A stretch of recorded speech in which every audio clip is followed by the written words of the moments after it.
said I'm the best, so sit back and watch me prove it. Watch me prove it. Alright, but let's get into it. Hey, what's going on, guys? So it's your boy Royalty MG back at it again with another Face Your Books podcast episode. This is the day that the Lord has made, so I will rejoice and be glad in it. Can I get an amen?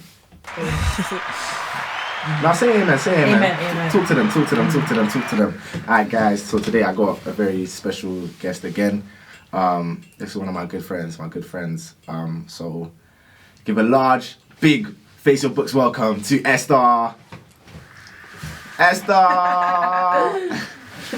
Yeah, man. So how are you this morning? Yeah, I'm good today. How are you? I'm alright. Tired though. Yeah, I can't lie, I'm really tired.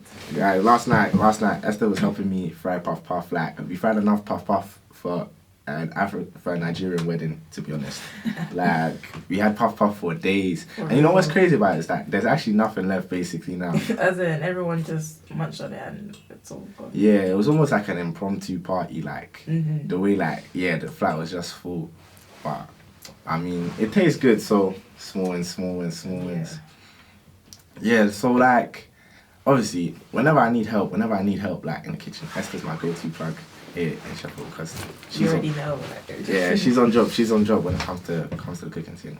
I just like, how did you like get so good? Is it just from like watching your parents? Basically? I think it was just mainly watching my mum. Like she used to like force me to learn how to cook. So obviously like from there I just learned how to. First. So it was like a Karate Kid thing. At first you're like, man, this is long. Yeah, I was so reluctant like at first, but then I realized that now like actually what she did was actually really good because now I'm able to make a quick meal or something. Yeah, now that's sick. Because like me, my mum, she used to she didn't really force me. Like I would always try and dodge it, but like I'd be watching low-key, which is why I feel like I can still do some things. Yeah, like I still know like how to do like the basics. Definitely, like I feel like I'm a good level. I'm a good level for like who I am in it. Yeah. But like I feel like if I was watching more and I paid more attention, I could make not on your level still, but I could be close. Close because like at uni, it's just a pasta and rice thing, really. Like. No, I thought those are the quickest as well, especially when you don't have time. Yeah, which I don't have time. Like my thing is, I just hate how long it takes. I'm like, man, cooking is so long. Yeah, like you have to devote quite a lot of time. It's true, but at the same time, I feel like it's fun though. Like it's interesting. Like I like to cook like itself, but it's just like if I didn't have anything else to do, basically, I would like to cook. Yeah, that's calm. But it's just like when you have other stuff to do, like, bro, I don't want to be standing up for like 2.5 hours, like preparing a meal. It's not a vibe. But nah, at uni, like, I wish I was able to make like a goosey or something because I have a bag of Gary like just sitting in my cupboard and I can't do nothing with it. Yeah, kind of on set days, you just want something different. Not every day, the same pasta, rice. Yeah. No, gotta switch it up sometimes. No, for real, honestly. But now, Esther, like, tell the people about yourself just a little bit, like, where you're from, like, what do you do, like.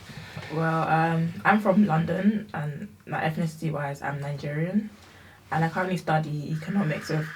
Sorry, I had to do that for the Nigerian. Go on, represent. Hard, but sorry, go on. I study economics and finance at the University of Sheffield. Yeah, man. Steady. And what's it been like? What's it been like so far? Like, do you like your course or? I actually enjoy my course, but obviously there are certain modules that I'm not a big fan of. But apart from that, I would say I'm enjoying it so far. Yeah, but I feel like that's normal. Like everyone has modules like on their course that they don't really like as much. Like, do you think though, in that sense, like maybe you could have done like a different course as well? Because like, I feel like from my perspective, sometimes I'm like, okay, so there's some modules I like, some modules I don't like. But if I did a different course, there'd also be like some modules I like and some that I don't like. So like, personally with me, I feel like I enjoy a lot of the modules. So the ones I don't like is very minuscule and it's not that it's really affecting my overall grade as well. So I wouldn't want to change my course because of that. First. Grades are healthy, yeah? Yeah, grades are healthy. Yeah, man, we love to see it. Fair enough. So, like, how did you, like, know that you wanted to do economics and finance? Well, see, I think because obviously I studied it for A level, and I realized that I actually enjoy it, because at first I wanted to go into like, science, but then after GCSE I realized that actually this is not for me. And I think at my school we're given the opportunity to like do taster like A levels, classes. Yeah. And so like once I did one in economics, I realized that actually I enjoy what we learn. I enjoy learning about how governments arrive at certain policies and how like the economy is affected as a result of that. And yeah, so that's where I developed my passion for it. Oh, that's sick. Yeah, like I feel like it's good to do that taster day thing, like to definitely get an experience for it. I feel like we had that as well, but maybe I just wasn't paying attention or something. To be honest, I never really thought about trying economics. Like I was just always thinking of the STEM route. But no, I think it's definitely interesting as well. Like as I've grown older, I can definitely appreciate like the whole thing behind how governments come to certain decisions and how our economy is affected. Especially like I guess in different countries as well. Like.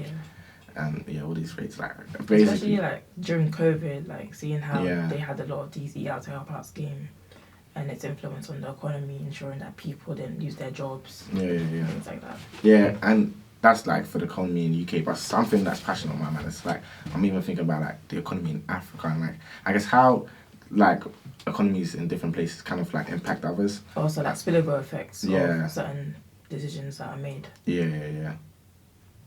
Yeah, I understand what you mean. What's on the international scale? Yeah. We international with it. Yeah, of course. No, I'm joking. But yeah, that's good. So what was your like sixth form experience like? Like was it good?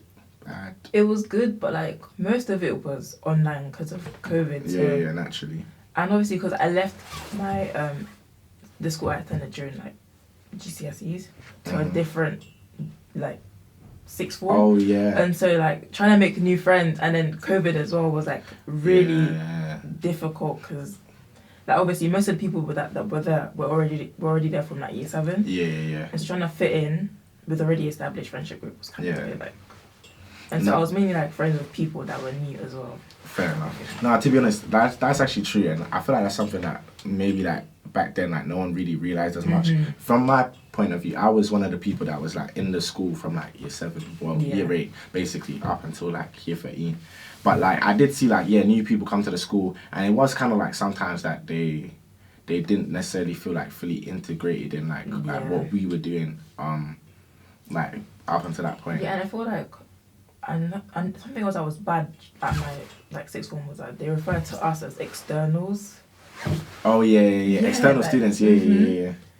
But it was like that was a label until we left. Like I feel like that might be a thing like everywhere though. Oh, so like. Because I feel like I don't know, like when you say the sixth form, are you talking about the teachers or the students? The students. I can't lie. I feel like we didn't call people externals. Yes, they were called as. Bro, because like yeah. I feel like we would talk about it, like say, if someone's complaining about something, they'd be like, but I feel like as an external student, then maybe da. But like on a day-to-day, like we'll just call people by their name. That's crazy.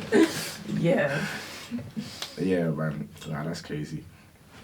So like, I guess what was the whole predicted grade like an exam situation like for you coming out of? My predicted grades were I was predicted like A star, B. But obviously at first they were gonna predict me A star, B. And then with the work I've done, like my parents were like really angry about that. And then they wrote like an email to the school saying like, we can't accept this. And then like they got it changed, and now they predict me A star, B. Bro, Nigerian parents come in you clutch. gotta stand for yourself. Definitely. Nah, like I guess it's the same with my parents as well academically, like, and just in general in school, like I feel like Nigerian parents like they'll fight your corner hard, like in school. But the letter they wrote was like, we are not gonna accept this. Like, I know, like the letter will be on smoke. Like, the teachers will read it and be like, yeah, that's how they are. Because apparently, like even like they rarely change grades. So the fact that they changed it, like that's how you know that. You're like, listen, alright, we don't want the. We don't want that. Yeah, man. Nah, but honestly, I say this all the time. Like, if you don't back yourself, like, who will? Exactly. Like, I feel like in this world, yeah, everyone's just out for themselves. Like, this sounds kind of pessimistic, but in general, like, I feel like most people are out for themselves and looking after their own interests. So, if you don't look after your own interests to the Then point no where, one like, else will. yeah, I'm not even necessarily like being selfish, but yeah, like just honestly standing your ground or like just defending your viewpoints and Exactly. why you do what you do, basically.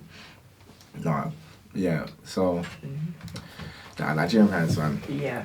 you Well, always then that know. was like the grade I ended up coming up with anyway, so that was good.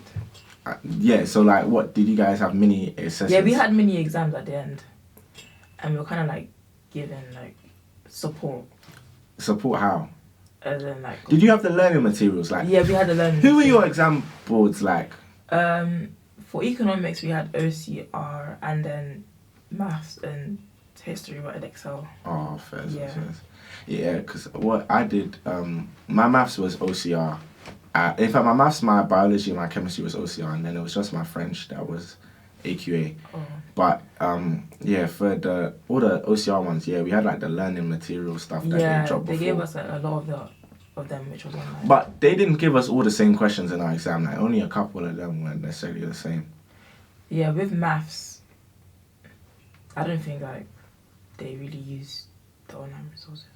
Like the questions were similar, but not. Yeah, exactly the same. And that's the thing about maths. Like even doing that at uni, like you can like practice the maths, but you'll never get like exactly the same question. They're just gonna switch up the numbers, throw in a few difficult functions, and then call it a day, man. Like the principle's the same, but it's just not to work out. Exactly. But yeah, man, it's crazy. No, but how would you say, like, to just touching on your parents, like, how would you say, like, your upbringing affected your, like, your work ethic? Because you're a very hardworking. Yeah, I feel like definitely my parents did influence my work ethic. Sorry, English. Because like because like they obviously spoke about on the importance of education, like ensuring that you do well in school. Because when you do well in school, you get into a good university, then you're able to network with like important individuals who can help you like get far in life type of thing. Yeah. And so from there I learned that actually I need to work hard, get the bag, come up with a good job at the end. Yeah, man. Now your parents are sick for that, man. A round of applause to your parents. Yeah, because like now to definitely like to talk about all those things, at such a young age and help you like really see all of that. Then like they definitely. Especially my dad, like he actually ingrained into me that you need to do well in school.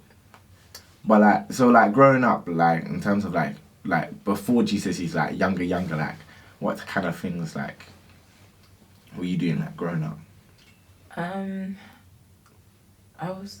But as in like when it comes to work. Yeah, when it comes to work, like what were they like really grilling you on like studying, like even in year 7 or something? They weren't too tough on the like. They just put me in tuition, basically. Oh, fair. Ensuring that I was still on track. Yeah. But then as I progressed into year 10, year 11, then I had to get more serious with my work. And I didn't have a phone until I was like in 6th form. Wow. Yeah. So like. Wow. Nah, I can't even imagine that. You learned the social thing quick though. Yeah. Fair. Yeah. I mean, what did I not have? I didn't have.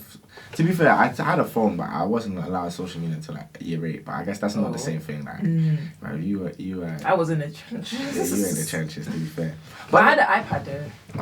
But even that, I bet you used that though for like the app store. Yeah, exactly. Yeah.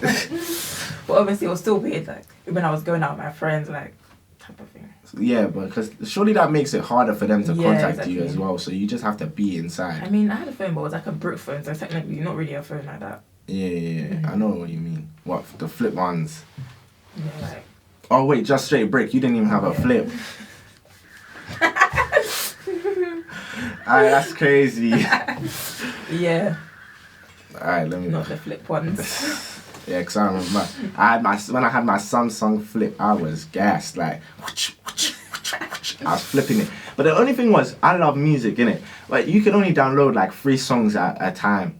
So when I had that phone. Because I think I got that phone when I was young, to be fair, but I had it for like a good few years. So I downloaded my 3 favorite songs at the time. And then if a new song came out that I liked, I had to delete one and download it again, and it was so annoying because I just wanted to have all of them, like all the lists, and just shuffle through them. Yeah, because it's crazy. Like I think only an MP3 player was able to do that. Like back then. Yeah, I don't know, because I don't want that might sound like unintelligent or something, but yeah, like MP3 player on an iPod or something. Because I did have an MP3 player, a Ben 10 one, and then my dad, I don't know what he did, but he downloaded all the charts, best songs at the time. I remember this was like 2010. Yo, I was walking around with my thing everywhere, just bopping. I'll pick up my Ben 10 character, just be pressing play and pause and da-da-da-da. And I think my mum even had an old iPod that she wasn't using, so I took it, yeah. Bare Mary J. Blige. Yeah. So I remember I was listening to Mary J. Blige just because I could, like, I was still walking with her. Yeah, just bopping. I remember one time I was in a church, in an African church, yeah, but it was our first time visiting, and I wasn't talking to no one because like, I was just shying it. I was just listening to my music. And these guys, they were trying to like get onto me, and like I remember they were just like, oh, I see this guy, let's listen to music. And when they did that action, I wanted to laugh, but I just had to keep quiet, you know, and keep on listening to my man. Now, but growing up, like, when I was younger, like, primary school days, because I grew up in Ireland, first of all, I grew up in Ireland, innit? So in primary school, we have homework 4 days a week. Like, 4 days? Yeah, swear down. Monday, Tuesday, Wednesday, Thursday. We don't have it on Friday. And all the homework that we have is doing for the next day. So, like, when you go home, you have to do work. Like, when I came to school in the UK, and I saw that, oh, we only get, like, 1 a week, I was like, yo, this is calm. But yeah, back then we used to have like, and it wouldn't just be one homework, we'd have like 3, so we had like 3 books. We had an Irish book, because that was like the language that we had to learn, like Gaelic. So we had Irish book, we had maths, and then I think we had like spelling or like grammar. Yeah, it was just like spelling really. So we had those 3 books. There might have been other ones, but I think those are the 3 main ones. And we had to do like certain pages of each of them, like every day, before, except for Friday. They'd allow us on a Friday. Yeah, but like those days in the summer, my dad would give me English books to like still work on in the summer, even though like, yeah, bro, I was like 6 years old. I remember like I used to hate seeing that orange cover. Like I'm like, I didn't want to do the work. But to be fair, I have to thank him for it, because yeah, man, it's helped me become who I am today. Exactly. But nah, I remember those days, those long summers. I was like, I just want to go outside, man. But nah, instead I didn't come to this country until like year 4. Where were you before? Nice. Nigeria, yeah. Swear. I didn't even know you stayed that long. Yeah, I was there. So, what was it like growing up in Nigeria, like, to some aspects, like? It's actually, I'll say it's very different to the UK. Yeah, definitely. Especially when it comes to, like, education. Yeah, very different, like. Guys were getting beaten in front of like the whole school if you didn't do well in exams and stuff like that. What? Swear? Yeah, like... Just for not doing well, like the whole school? Because I thought it was more like behavioural things. No, actually, they'll actually flog you if you do bad. At assembly as well. Yeah, okay, let me chill a bit. Oh my days. Anyway, now the Face Your Book show does not condone any form of violence. Yeah. But discipline is definitely needed when educating children. Yeah. Let's get a round of applause for Nigeria.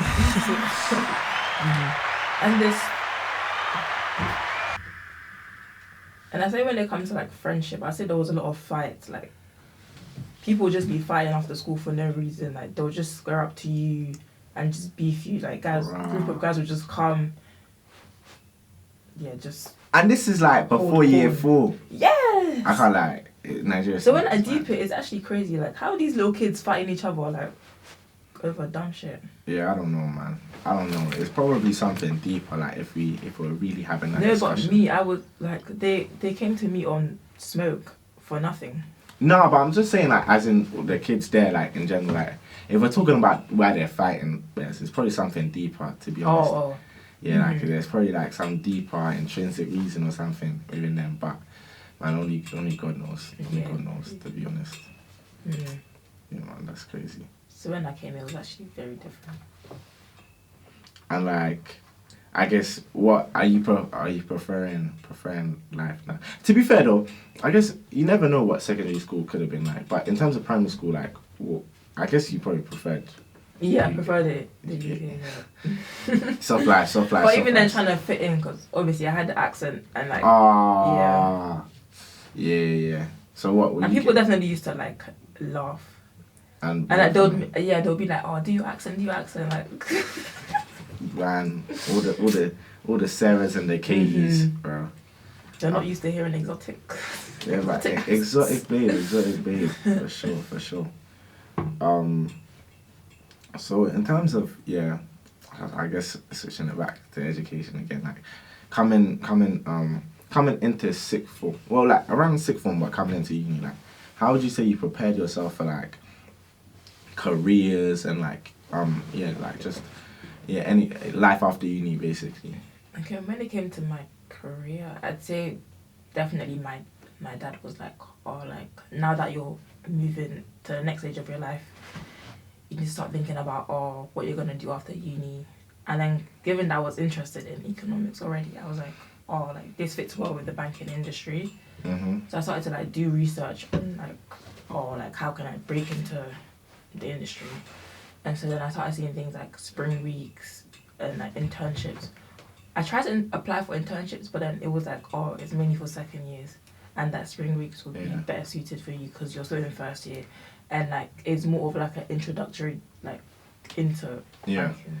So I was like, yeah, let me apply to obviously spring weeks at different banks, and that's when I came across Deutsche, and then I saw that they were like they had like a variety of spring weeks, like rise into banking. And then you had like actual spring week, and obviously these were different ones that were catered for like different reasons. But I chose the one for students of black and ethnic because obviously that would be like an easier route into the. I mean. But obviously, like, we were all still together in the end. Yeah. But it was just like, the ones you applied to were like different. Yeah. Okay. So like. We were all still together at the end. So I guess how many banks like did you really look at in general? I looked at JP Morgan's, Credit Suisse. Wait. One second. Talking to the mic again. It was like the sound kind of cut out a bit. Oh, when I was speaking to the mic. Yeah. Like JP Morgan, Goldman Sachs. But I did look at them, but the issue was by the time I wanted to apply, like the deadlines were already closed. Oh, okay. So it was like sort of too late for me. So the ones that were open were like Santander, but that was when I applied. They told me, they got back to me like, oh, you did do well, but it's not what it's like. Yeah. So then there was only good things that I was successful there. Then I Well, fair enough. So I guess it was kind of like a matching moving. Yeah, it was like a matching moving. Well, obviously I didn't have to go through like all that stuff, and do the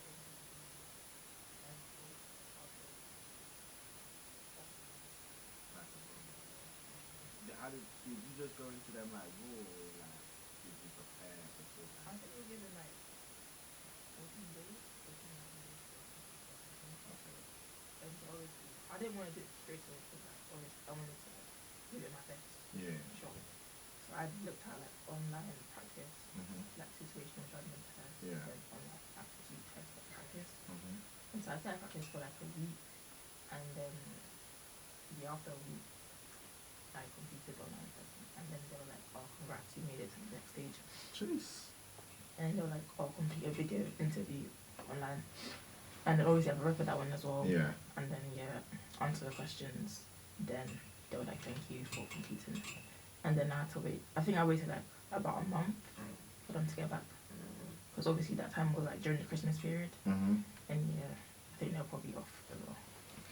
So, I got a phone call saying, "Oh, congrats, like you're giving me your spring week." So like, what was your experience of like the spring week then itself like? The spring week was, because obviously that time like I think we're just coming out of COVID. Yeah. So it was still held online. Oh, okay. So it was like a 3-day online program for everyone. Yeah. And there was like about 100 of us, and they said they received like about 10,000 applications for it. And so 100 of us online, and we were like split into 2 groups. Yeah. And that group were with for the 3 days that we were completing online. The first day was more of like introducing us to the bank and like the divisions it specializes in, like corporate bank, investment bank, private bank, asset management, things like that. So it gave us a brief overview of that. And then after that, the second day was more so they had like a guest come and talk about the importance of networking and how your network is your network and what you make is what you get out of it type of thing. Yeah. And like if you don't network with people, then you might not go as far as you would if you had those important connections. Yeah. And so there was just an importance of that, and also the importance of like being like good at communicating, because obviously when you communicate well, you can obviously express yourself more and of course going ideas and things like that. Yeah. And then we also had a task where we were split into groups in small, and then we had to like complete I think like a presentation about how we would encourage more people, like ethnic minorities, to get into banking. And so yeah, it was pretty cool. What was it? Banking. Small problem. Yeah, it was like we had to like it was like a video Okay. where we were like all say our own things of how we would recruit. Oh, so like how you Like yeah. talking about percentages of black people in the bank and things like that, and how like the bank will help you. Okay. Mm. Nice. So then, I guess following on from that spring week, how did it work? Were there? And also, yeah, the third day was Okay. it was like a mock interview. Ooh.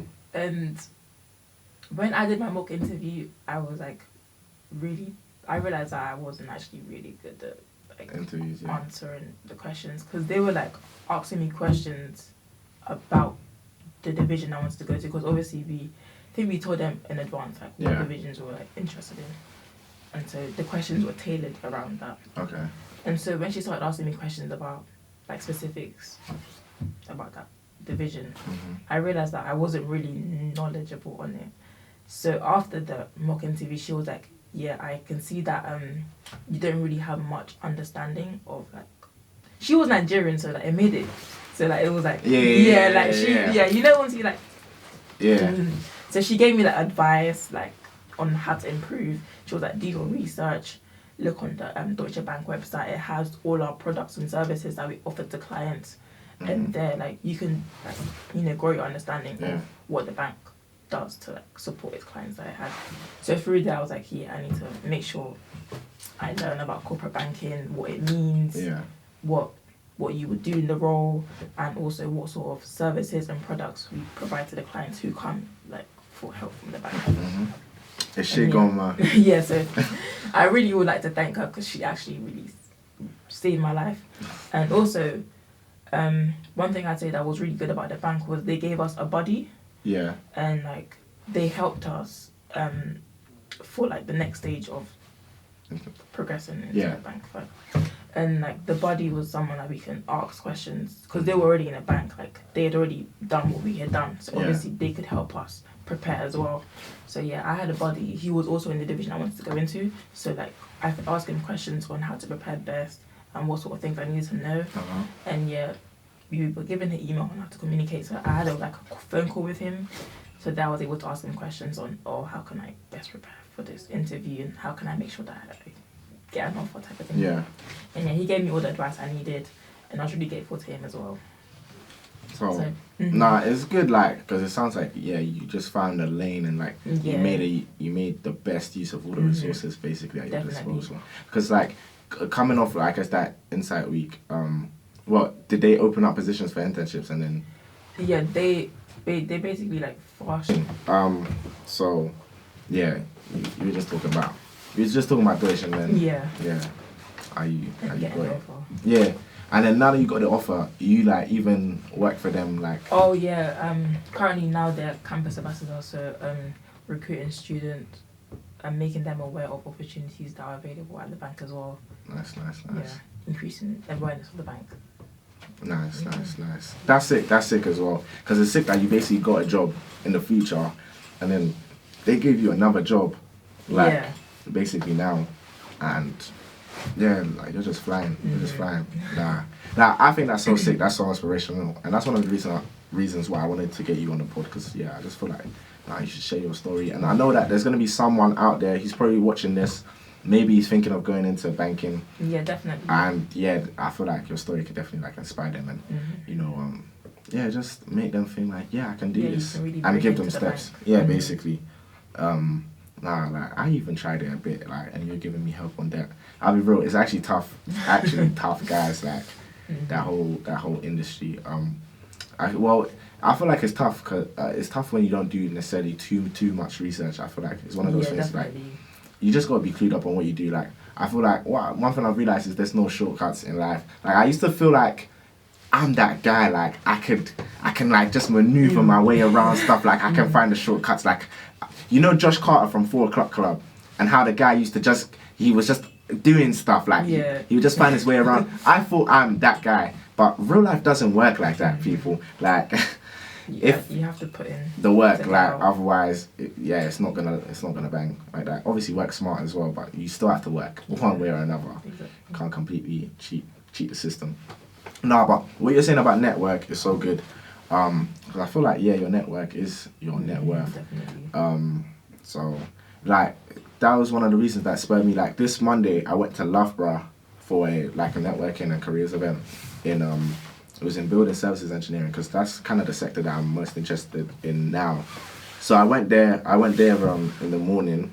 I got the train, met up with some students from here, and then one of the guys on my course, he was coming as well. So we went to the first session. We were addressed by the president of the organization that was hosting the event, and then they moved into a talk, and then after that. I think we took a picture and then it was like lunch, which they provided for. I mean, God bless them. Yeah. So and the food in Loughborough is decent, to be fair. Pricing a bit weird, but the food is decent. Let me know.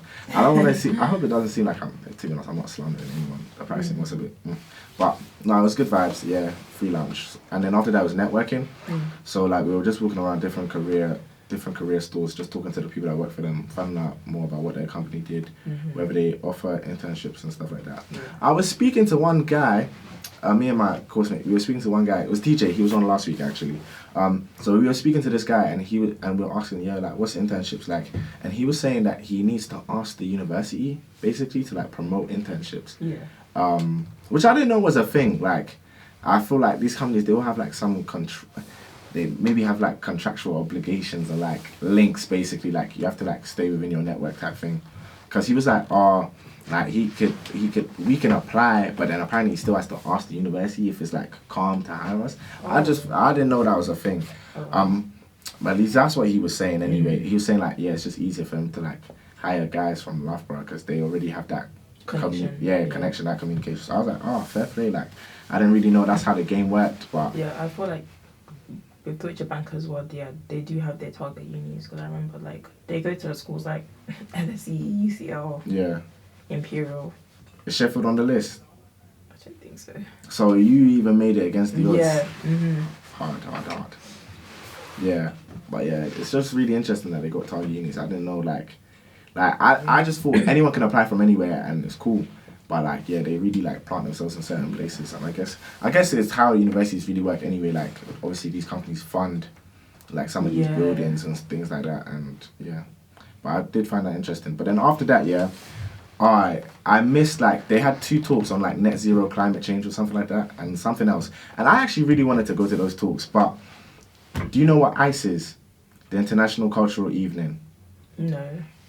Basically, it's this event where all these different cultural societies in the university, they come together and they'll do I think around a 10-minute performance showcasing their culture, and it's a competition and someone wins at the end. But basically, Nigerian society is doing it. Obviously, guys, I'm vice president of the Nigerian society. So we're doing it this year. So we needed a soundtrack for our performance. So we needed a soundtrack for our performance. I won't say what our performance is, so people still come and watch, obviously. Tickets out now, guys, at the SU website. But no, so we're making a soundtrack. They gave me the list of songs, and obviously I knew I was going Loughborough the next day, so I tried to do it in that night and do what I think they asked me to do, because they wrote down some notes And I did it, sent it off. They were like, yeah, this is great, but can you just change like 1 or 2 small things quickly? So I thought, okay, while they're doing the networking and the lunch break, let me just go away for like half an hour quickly, do it, and then send it off. I go to edit it now. Editing it is fine. I do it great. But I didn't have Wi-Fi in Loughborough. So like I tried to hotspot my phone to like, because basically when it came to exporting the file, I tried to do it as a WAV file. Because I prefer WAV files to MP3s because the sound quality is better, in my opinion. But the WAV file is like 10 times bigger than the MP3. To be fair, the MP3 wasn't working either, like, it was just going to take long. Oh yeah, and crucial information is missing. The deadline was 5 p.m. that day. This is about 2:30. It's around 2:30 now. So I've done it, and I'm trying to send it off. What's it called? Yeah, so I try to hotspot my phone to my laptop and like send it, but it's going so slowly.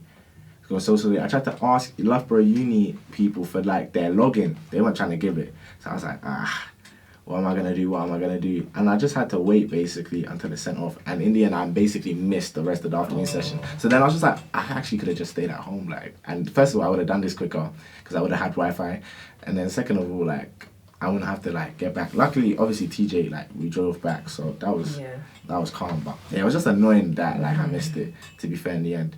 But now Loughborough is a cool place. I think we went into a lecture theatre because at first I wanted to just do it quickly in a lecture theatre. Because they said, if no one's in there, you can do work. But we went in and this guy was setting up for his lecture, so we actually like started speaking to the lecturer. I think that was the picture on my Instagram story when I took the lecture hall. Yeah, but he just started talking to us about like football and like what teams we support and stuff like that. So yeah, the guy was nice, teaching electromagnetism and all that. But then yeah, I just found a little spot, tried to do the work quickly, and it should have been. The annoying thing was that it wasn't even long work. Like it should have been done quickly. It was just that it took ages to load. But I sent it off in time. So yeah, I guess some things in my head. I was just like, I guess you just gotta sacrifice sometimes. Yeah. Wait. 1 second.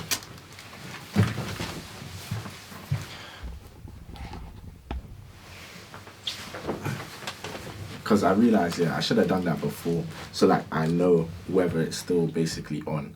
Oh. Yeah, because I wasn't seeing the monitor, but now I'm seeing the red thing. So, I know, like, yeah, it's definitely still on.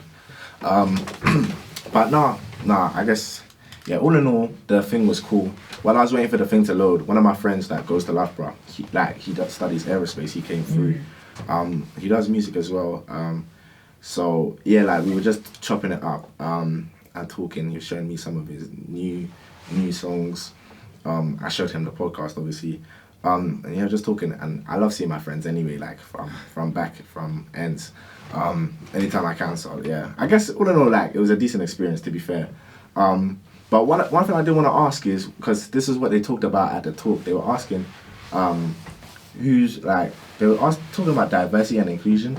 And there was and someone raised a question I thought was really interesting. They said, whose responsibility is it for an employee to feel like included, basically? Like, is it the company's responsibility or is it the employee's responsibility themselves? Is this when it comes to applying for the roles? Or? I think it's when they're in the roles. I feel like it's down to the employers. The employer? Yeah. Fair enough. To be honest, that's like the most logical argument. Like, that's the one that I feel like jumps out at you. Like, I would say that as well. Well, I guess naturally. But someone raised a good point where they said, like, obviously the employee, like, like, also kind of can do something to make themselves feel more comfortable and maybe try and, integrate themselves more within the group. I think I was hearing something about this even in regards to football as well. Like, and this is gonna sound weird, but they were talking about Haaland and they were saying, Man City should adapt to him. Yeah, cool, but they're saying he should also adapt to his new teammates and stuff like that. So yeah, I was just thinking, like, yeah, whose actual responsibility is it? I guess probably I feel like it might work hand in hand, like both parties are to be honest, the effort to ensure that inclusivity is included. Priority. Yeah, I think that's probably the true answer. Like, it's somewhere in the middle. Yeah. It's not solely on one person. Yeah, because like this life isn't black and white; it's actually grey. I had to drop that in somewhere. But yeah, no. So yes, it's grey like this. So it's definitely somewhere in the middle. I feel like sometimes, you know, coming into a new environment, it can be difficult.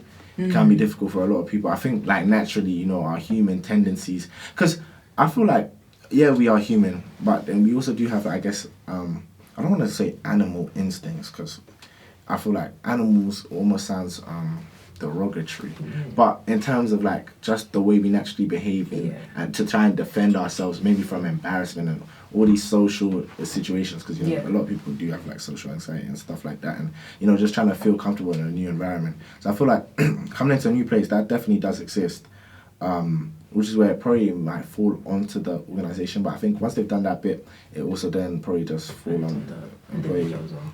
to try and, I guess, relate more with their group members, colleagues. their colleagues. I think a good experience is probably like all the group work that you do at uni. Like, I feel like after a while, like, of doing group work, I feel like you kind of get used to working with new people and being around like new people. So like, I feel like I'm probably better at integrating myself into like new social situations now than maybe before, and that probably like extends itself into work. I remember that when I was younger, I was shy. Like, put me in a room with people I don't know, I swear I'm not saying anything. Like, I'm not saying anything.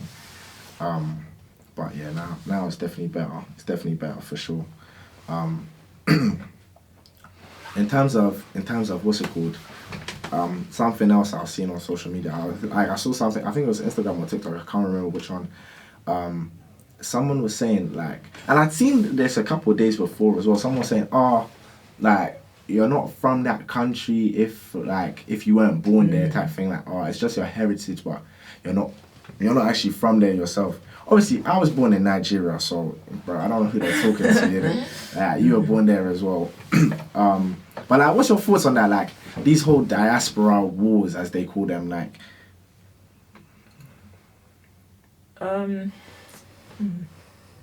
It's a weird one. Because from my perspective, I just think the whole thing is so pointless. Like, yeah, because I feel like that is still your ethnicity. That's yeah, where exactly. your whole lineage is from. So. Especially if they're trying to claim it. Like, why are... I don't understand why... And I feel like if the person is making effort to learn about where they come from... Yeah. Like... Yeah, that's what I'm saying. They're technically from there. Yeah. Like, if they're claiming it, I don't know why you'd want to discredit that from them. Exactly. Like... It doesn't matter if you're born in the UK or where you're born. You're still from where you're from. Exactly. Like, honestly, it's like a personal thing where you identify as... And I feel like, as people... I don't know why we would want less people on our team. Surely, like, the more the merrier, like, type of thing. So I don't know why you'd be trying to separate people and, like, divide, basically. Especially in the current state that, I guess, I mean, us as Nigerians are in, necessarily in terms of the country. I think, yeah. Because you can be born here, but you can still go back to your country and decide to start a life there. Exactly. Start a family there. Yeah, definitely. So, I don't know how argument is a bit... Yeah, I think it's dumb. Nah, the person I was even doing it was Jamaican. They were talking about, oh, like, you're not Jamaican if, like, you're not born there. That's what they were talking about. But I've heard another one, like, African wise as well. And I just feel like the whole thing is so pointless. Like, I don't really understand why we're debating it, to be honest. And I feel like there's just more positive things we can do within the community than focus on those things. So... Yeah, man, it's not the vibe. It's not the vibe for sure. Yeah. What do you want to claim, like, country that? Huh? And I'm saying, like, claiming another country, like. What do you mean? As in, what? Now I start walking around saying I'm English. Yeah. I can't lie. Because people will look at you like. No, see, that's the thing as well. Like, I guess it's a paradigm. I hope that's the word anyway. Like, interesting paradigm for people that like kind of have a different ethnicity but grew up here, because it's like I feel like you'll never get necessarily fully seen as English, at least not by everyone anyway. Yeah, exactly. They'll still think that, where are you from? Like, yeah, do you know what I'm saying? But then also, like, back home, like, they're like, they don't fully see you that way either. Maybe because now you got a new accent. That's true. Yeah, and stuff like that. So it's kind of weird. It's an interesting situation to be in. For me personally, I couldn't necessarily imagine it, but I think because I was born there, I probably have that stronger connection as well. And obviously, both my parents being from there, like in my head, it's like it's Niger or nothing basically. So Yeah, for real. and I've been saying that from early. Like I remember when I used to want to be a footballer, like used to have dream of being pro. Like I always dreamed of playing for the Nigerian national team. Like I was just thinking, bro, like what JJ Okocha and Wanku Kanu and them boy there, like, yo, that would be sick. Like John Obi Mikel, like the armband on my shirt, like I just thought, that would be for me. That would be way above like play for England, you know. But I remember I was watching a podcast, guys were saying, but like England's the better team. Like I play for England. I'm like, what? Nah. So yeah, I feel like it just kind of depends on the person and like there's and their sense of conviction. To be honest. Speaking of like being from this country and not, did you hear about Shamima Begum? Yeah, I heard that like bro, she's been denied. Being stripped again. Yeah, like she's been denied. She can't come here again. I was like, but I feel like that's harsh on her. Well, really, as in coming from the initial situation. Yeah, from the initial situation as a whole. I feel like this has been going on for ages. Yeah, I feel like going on for when this started, I was in like year 7 or something. When it started, I think when she first. Yeah, like when they meet. Yeah. I mean, like when they found her again. Yeah. Okay. And them deciding to strip her of her British citizenship and stuff. And then her own country denying her that she's not from their country. What do they call that? Is it like stateless? Yeah, they made her stateless. So what happens then? Because like, if you don't have a passport, like where do you go? That's what I'm saying. Like, but apparently under human rights law, like, that's not right. Oh. You can't make someone stateless. Fair enough. Because she's from the UK. Yeah. Because I think she was born here. Yeah.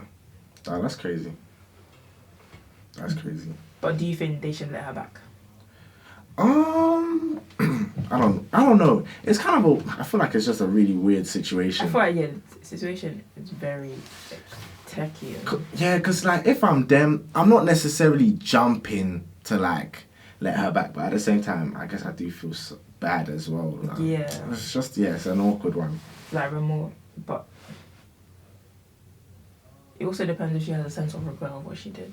That's true. But didn't she apologize? I saw she apologized. Yeah. So, I mean, for what that's worth. And she was 15 at the time as well. Yeah, she was even young. Like really young. I don't know. It's cause like obviously of who it was, like who she was tied to, like. Yeah, I feel like. It's a bit It's just like some places you don't dabble with like. Yeah, man. Like I don't know about that one. Yeah. It's a whole ISIS. Yeah, I think they even made a documentary on her now, apparently. Oh, what? On Amazon or? But I don't know where it's on, but yeah, apparently they made a documentary. What's your streaming platform of choice? Are you an Amazon Prime babe, Netflix, Disney Plus? Do you watch Disney Plus a lot? Because I feel like Disney Plus is on the come up. Nah, not yet.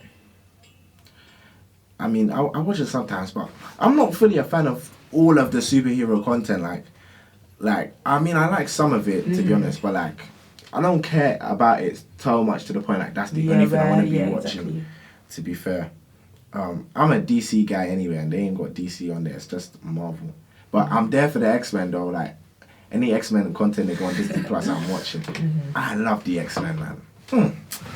But I can't wait till they drop X-Men 97. I think it's supposed to come out later this year, so I'm gassed for that. But for me, it's definitely Netflix. I feel like Netflix documentaries are top. That was a French phrase. I said top. Nah, definitely on top. Yeah, like they're sick, man. Like, they just come out with a new interesting story. Yeah. And the thing about documentaries that gets me is like, I didn't know this many interesting things were happening every day. Like, I just like the life I live is quite normal. Do you get what I'm saying? But when you watch these documentaries, I'm like, you realise there's actually another side to life. Yeah, honestly. Yeah, no, it's mad. It's mad. For real. Ah, well. Exactly. Nah, Esther, this has been lovely. Man. Yeah, it's been lovely to be on here as well. Yes. Thank you for coming. Really appreciate it. Yeah, you really gave some great insight, and yeah, we had a great conversation. So now guys, that's it from me. Obviously, this is your boy Royalty MG. It's been the Facing Books podcast. I'll catch you guys next week for another ep. So take care. Yeah. So you know I have to do this. Said I'm the best, so sit back and watch me prove it. Watch me prove it.